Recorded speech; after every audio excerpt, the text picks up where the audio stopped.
दोस्तों सर्दियों का टाइम आ गया है और इस टाइम के आने का मतलब है पानी की बचत, क्योंकि ठंडे ठंडे पानी से नहाने का जिगरा सब में नहीं होता। कई लोग तो हफ्ते भर लगा देते हैं खुद को मनाने में कि नहाएं या ना नहाएं, लेकिन ऐसे भी कुछ लोग हैं जिन्हें भरी ठंड में नहाने का मन करता रहता है, लेकिन ठंडे पानी को देखकर उनकी भी रूह कांप जाती है। ऐसे ही लोगों के लिए इलेक्ट्रॉनिक कंपनीज ने एक टेक्नोलॉजी को इजाद किया है जिसका नाम है इमर्शन रॉड। इमर्शन रॉड के आने के बाद से ठंडे पानी का बहाना मारने वालों का बहाना खत्म हो गया और हफ्ते में एक बार नहाने वाले 3 बार नहाकर खुद को किस्मत वाला कहने लगे। मार्केट में तरह तरह की इमर्शन रॉड मौजूद है जो अलग अलग क्वालिटी के साथ आती है। कई ऐसी भी होती हैं जिन्हें चलाना रिस्क से भरा हुआ होता है, क्योंकि पानी में सीधे करंट से भरी एक एल्यूमिनियम या स्टील की रॉड किसी की जान की आफत भी बन सकती है। इसलिए आज हम आपको बताएंगे कि रॉड का इस्तेमाल करते समय क्या क्या बातें ध्यान में रखनी चाहिए, और वीडियो के आखिर में ये भी बताएंगे कि आपके लिए पानी गर्म करने वाला गीजर ज्यादा फायदेमंद है या फिर ये छोटी सी rod.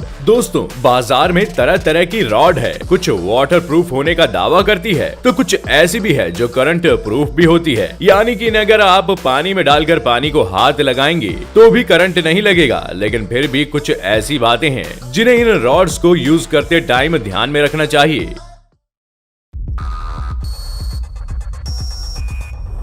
Factify. Facts on your face.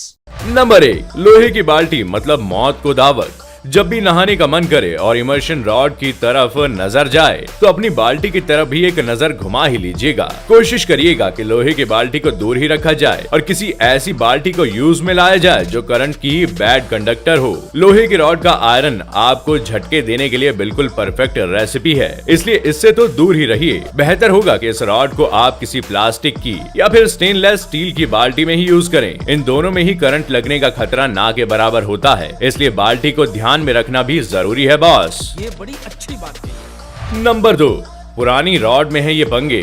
कई लोग कंजूस कम आराम पसंद ज्यादा होते हैं। एक बार रॉड को खरीदने के बाद फिर भूल जाते हैं कि उसे रिप्लेस भी करना होता है। हमारा पॉइंट ये है कि ज्यादातर जो लोग होते हैं वो एक ही रॉड को सालों साल इस्तेमाल करते हैं। कई रॉड ब्रांड वाली होती हैं तो कई लोकल जो अपने अपने टाइम पर खराब होने लगती हैं। इसलिए इन रॉड्स को टाइम टू टाइम चेक कराते रहना चाहिए, क्योंकि इनमें करंट लगने का खतरा बढ़ जाता है और जहाँ खतरा है वहाँ फैंटम बनने का कोई फायदा है नहीं ना। सबसे अच्छा तो यही होगा कि आप रॉड पुरानी होते ही उसे बदल दें। ये ना सोचे कि अभी तो और चल सकती है यार, क्योंकि पुरानी रॉड जब झटके देना शुरू करती है तो पछतावे और गुस्से के अलावा कुछ नहीं सूझता।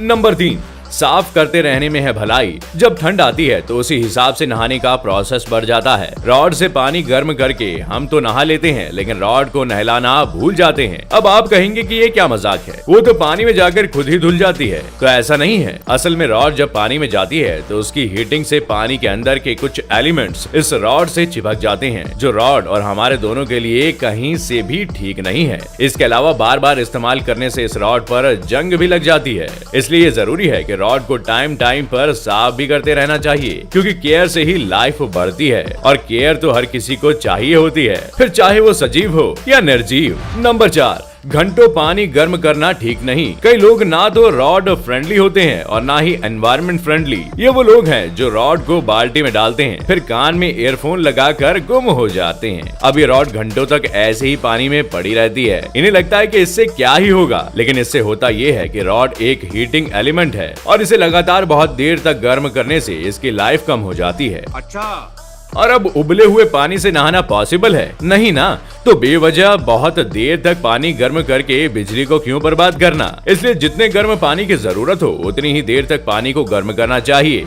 नंबर 5, नंगे पांव ना चलें। ये पॉइंट सबसे ज्यादा जरूरी है। कई लोग बिजली को चैलेंज करते हैं, उन्हें ये याद नहीं रहता कि बिजली करंट की देवी है। ये लोग नंगे पांव रॉड लगाने लगते हैं। नंगे पांव रॉड नहीं लगाएंगे तो पानी भरी बाल्टी में हाथ डाल देंगे। कई बार तो ये बच जाते हैं, लेकिन जरूरी थोड़ी है कि मुसीबत आपको बताकर आए। इसलिए जब भी रॉड को पानी की बाल्टी में लगाएं तब इस बात का ध्यान रखें कि चप्पल पहन ले। पानी कितना गर्म हुआ है ये चेक करने के लिए अपना हाथ तभी पानी में डालें जब रॉड का स्विच ऑफ हो गया हो। ये तो हो गई गई वो बात जो आपको रॉड को यूज करते टाइम करनी चाहिए। अब आते हैं काम की दूसरी बात पर, यानी कि गीजर अच्छा है या रॉड। अब ये बात पूरी तरह से आपके मानने पर डिपेंड करती है। कई लोगों को रॉड ज्यादा अच्छी लगती है क्योंकि रॉड बाथरूम की कम जगह घेरती है, ये सस्ती होती है और इसे इंस्टॉल करने या फिर अनइंस्टॉल करने का झंझट नहीं होता। वहीं कई लोग ये भी मानते हैं कि गीजर का मेंटेनेंस चार्ज ज्यादा होता है और ये जल्दी जल्दी खराब हो जाते हैं। ऐसा मानकर चलने वालों में ज्यादा नंबर उनका होता है जो किराए के घरों में रहते हैं या फिर बाहर रहकर पढ़ाई या फिर नौकरी कर रहे हैं। लेकिन जिन लोगों का खुद का घर है और उन्हें बार बार शिफ्ट नहीं होना पड़ता, वो गीजर को ज्यादा इंपॉर्टेंस देते हैं क्योंकि वो बार बार पानी में रॉड डालकर उसे गर्म करने का रिस्क लेने की बजाय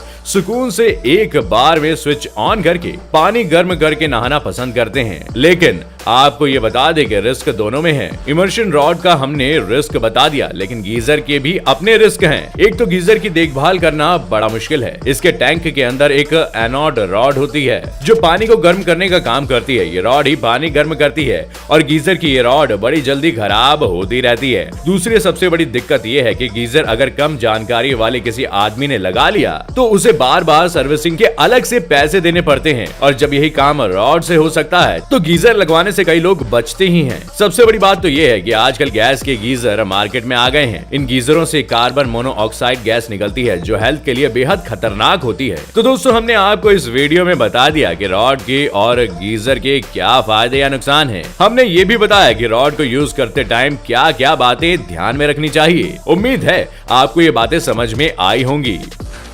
तू समझा? और हमें पूरा भरोसा है कि आप इन्हें ध्यान में रखेंगे बॉस। इस वीडियो में सफर यहीं तक था। हम आपको फिर मिलेंगे एक नई वीडियो के साथ एक नए एपिसोड में, ऐसे ही कुछ नया लेकर। वीडियो पसंद आई हो तो वीडियो को लाइक और शेयर करना ना भूलें, और अगर आप चैनल पर नए हैं तो चैनल को सब्सक्राइब जरूर करें। चलिए अलविदा दोस्तों, फिर मिलेंगे।